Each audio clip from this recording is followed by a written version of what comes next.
Tinggal di ibu kota negara Indonesia, Jakarta, membuatku banyak bertemu orang-orang dari berbagai latar belakang. Perbedaan suku, agama, dan ras bukan menjadi hal yang tabu dalam kehidupanku sehari-hari. Namun belakangan, sikap saling menghormati yang sebenarnya menjadi urat nadi bangsa Indonesia seperti tergerus. Bentrok antar suku, pengusiran tempat ibadah, hingga pembubaran acara dari kepercayaan tertentu menjadi bukti sahih hilangnya kepercayaan antar sesama.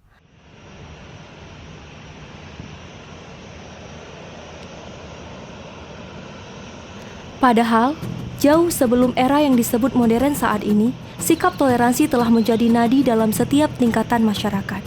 Seperti yang pernah dilakukan oleh seorang ulama dari Aceh, bernama Syekh Abdul Rauf Al-Singkili.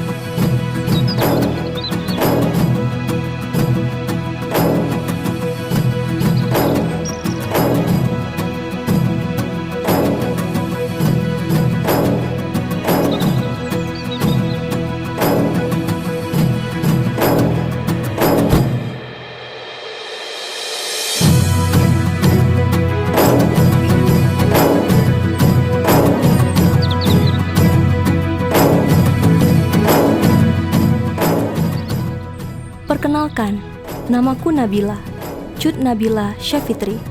Mudah saja bagi orang-orang yang mendengar nama itu untuk mengetahui asal keturunanku. Ya, aku berasal dari orang tua asli suku Aceh.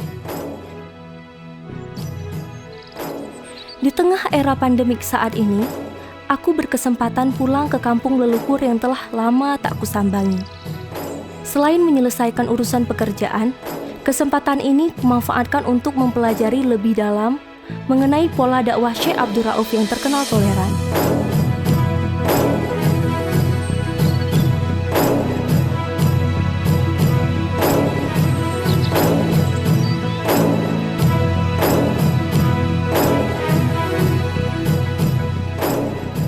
Tiba di daerah ujung barat Indonesia itu, aku tidak ingin membuang sedikit pun waktu. Setelah mengunjungi Masjid Raya Baitur Rahman di pusat kota Banda Aceh, langkah ini langsung kuarahkan ke Perpustakaan Ali Hashimi di kawasan Lamtemen Timur. Dari sedikit informasi yang sempat kucari di jagat maya, tempat ini disebut menyimpan beberapa manuskrip hasil karya Syekh Abdul Rauf.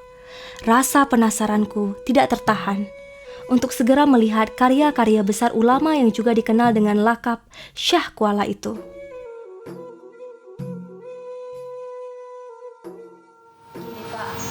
Saya tertarik dengan kisah Syekh Abdul Rauf Al-Singkili. Dari buku yang saya baca, beliau merupakan ulama besar kita di Aceh. Nah, cara beliau menyebarkan agama dan dakwahnya itu sangat santun. Katanya di sini ada bahan-bahan dan manuskrip yang bisa menceritakan tentang Syekh Abdul Rauf, Pak. Benar? Benar, di sini ada beberapa manuskrip termasuk tafsir dan Syekh Abdul Rauf. Apa Syekh Abdul Rauf apa bisa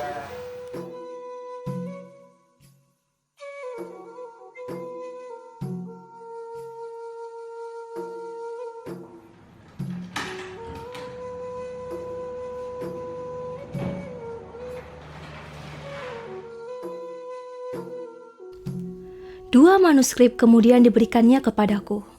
Pertama, kitab tafsir Tarjuman Al-Mustafid. Kitab ini adalah tafsir Al-Quran pertama berbahasa Melayu yang dibuat ulama Nusantara. Selain tafsir Al-Quran berbahasa Melayu perdana, Tarjuman Al-Mustafid diterima luas, lantaran mampu menerjemahkan maksud suatu ayat secara sederhana. Manuskrip lain yang sempat kutemui yaitu kitab Mir'atut Tulab fi Tasil Ma'rifat Al-Ahkam Asy-Syariat li Al-Malik Al-Wahhab. Sebuah kitab berisi ketentuan fikih sosial yang mewarisi mazhab Imam Syafi'i. Tak kurang dari 71 topik dibahas di dalam kitab ini. Syekh Abdul Rauf membuat Mir'atut Tulab atas permintaan pemimpin Aceh yang saat itu menjabat. Ya, Sultanah Sri Ratu Tajul Alam Safiyatuddin Shah. Sejumlah sejarawan menganggap Mir'atut Tulab sebagai mahakarya Syekh Abdul Rauf. Musababnya, kitab ini menunjukkan bahwa doktrin agama tak hanya menyangkut urusan ibadah, tapi juga seluruh aspek kehidupan. Dua karya yang kutemui di perpustakaan Ali Hashimi ini membuatku semakin penasaran dengan sosok Syekh Abdul Rauf. Karena ku percaya, besarnya suatu karya berasal dari sosok yang luar biasa pula. Gambaran itu yang kudapatkan dari membaca sekilas tafsir Tarjuman Al-Mustafid dan Kitab Mir'atut Tulab.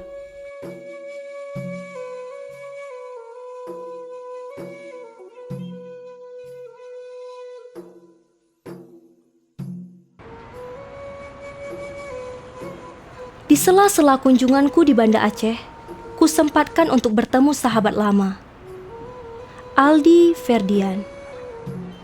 Namun yang tak kusangka, Aldi ternyata kenal dengan seorang sejarawan Aceh yang mengetahui kisah-kisah Syekh Abdul Rauf.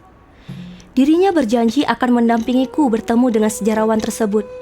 Suatu kebetulan yang tak kubayangkan sebelumnya.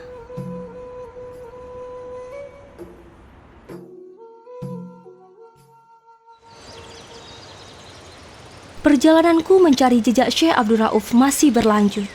Bersama Aldi sahabatku, hari ini kami akan bertemu Pak Muhammad Adli Abdullah, seorang sejarawan Aceh sekaligus tenaga pengajar di Universitas Syah Kuala, Aceh. Apalagi pola dakwah beliau yang sangat damai dan sangat toleran. Itu loh Pak. Beliau ini kan pertama dari waktu umur masih muda merantau ke Timur Tengah, belajar agama kepada ulama besar di Timur Tengah sampai kepada Syekh Ahmad Kosasi. Kemudian pada tahun 1661 beliau pulang ke Aceh. Waktu Aceh diperintahkan oleh Ratu Safiatuddin. Pak Adli menceritakan, jika sepulangnya Syekh Abdul Rauf dari belajar agama selama 19 tahun di Timur Tengah, Syekh Abdul Rauf sempat berkelana ke berbagai pelosok daerah. Tujuannya untuk melihat kondisi umat Islam yang menetap di daerah kerajaan Aceh Darussalam. Setelahnya, Syekh Abdul Rauf menetap di pantai Kuala Krung, Aceh. Kawasan ini merupakan pusat perdagangan dan tempat menetap bangsa asing. Bahkan di salah satu desa bernama Bidun, atau Gampong Biduk dalam sebutan sekarang, terkenal sebagai tempat berlangsungnya praktek pelacuran. Meski dipenuhi dengan praktek kemaksiatan, namun Syekh Abdul Rauf tidak pernah secara frontal menghujat perilaku masyarakat di sana. Dirinya memilih pendekatan secara persuasif agar dirinya bisa diterima dan perkataannya didengar oleh masyarakat sekitar.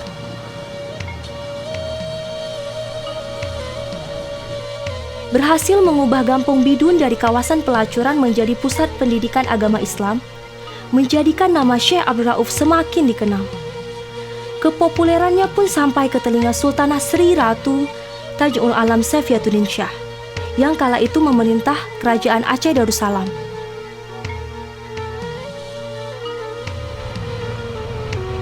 Medio 1661 Masehi, Sang Sultanah mengundang Syekh Abdul Rauf ke istana untuk menghadiri perayaan Maulid Nabi Muhammad SAW. Di momen tersebut, Sultanah Safiatuddin banyak berdiskusi mengenai ajaran agama Islam dan kehidupan bermasyarakat, termasuk dalam menghadapi perbedaan pendapat di antara kelompok pengikut Syekh Nuruddin Araniri yang membawa paham Wahdatus Suhud dengan pengikut Syekh Hamzah Fansuri dan Samsuddin Al-Sumatrani yang membawa paham Wahdatul Wujud. Jawaban-jawaban Syekh Abdul Rauf atas pertanyaan Sultanah yang menjadikannya diangkat sebagai Qadi Malikul Adil. Salah satu hal krusial yang dilakukan Syekh Abdul Rauf sebagai Qadi yaitu mencoba mendamaikan dua kelompok yang sedang berseteru. Pertentangan ini berangkat dari perbedaan konsep mengenal diri dan Allah terkait ritual mengenal ibadah dan interaksi sosial. Kendati memiliki otoritas untuk mengambil keputusan, namun Syekh Abdul Rauf lebih memilih jalur-jalur kompromistis. Dirinya tidak menghakimi salah satu ajaran, justru mengajak masing-masing kelompok itu untuk tidak mudah melabeli kelompok lain sebagai pihak yang salah, sesat, hingga kafir. Kenapa Syekh Abdul Rauf ini sampai terkenal dengan sampai hari ini? Karena dia itu memfatwakan hukum yang menenangkan umat. Tapi beliau cara meyakinkan, cara berdebat, cara meyakinkan masyarakat itu tidak melalui jalur-jalur kekerasan. Peran penting lainnya selama Syekh Abdul Rauf menjadi Qadi Malikul Adil juga terlihat dari awetnya dinasti kepemimpinan perempuan di Kerajaan Aceh Darussalam selama 59 tahun. Meski di awal era Sultanah Safiatuddin terjadi pro dan kontra, kehadiran Syekh Abdul Rauf berhasil meyakinkan masyarakat bahwa perempuan boleh menjadi pemimpin selama adanya wali yang mewakilinya dan tidak menjadi imam sholat.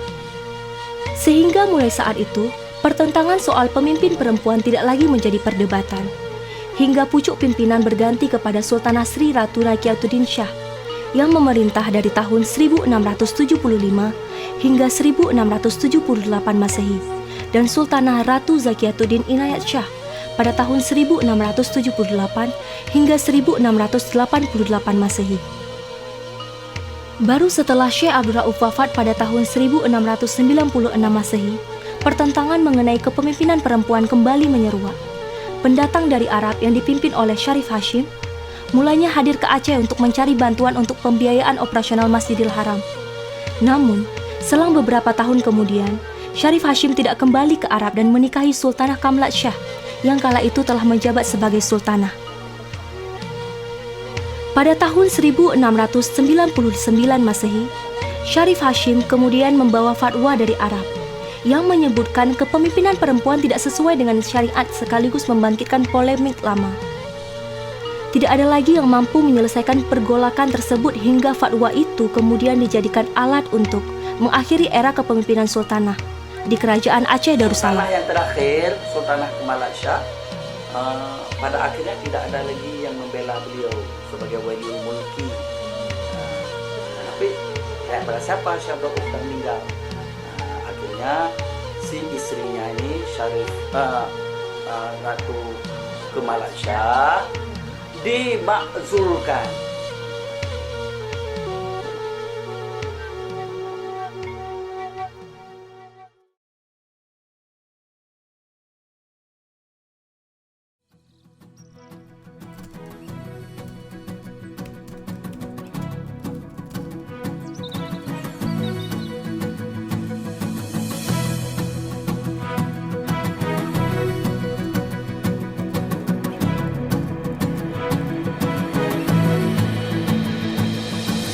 Akhirnya waktu pula yang membuatku mengakhiri. Setidaknya untuk sementara, perjalanan mencari jejak dakwah Syekh Abdul Rauf. Pun begitu, perjalanan singkat ini memberikanku banyak pelajaran. Cara-cara damai dan penuh toleransi tidak membuatnya kehilangan pengaruh.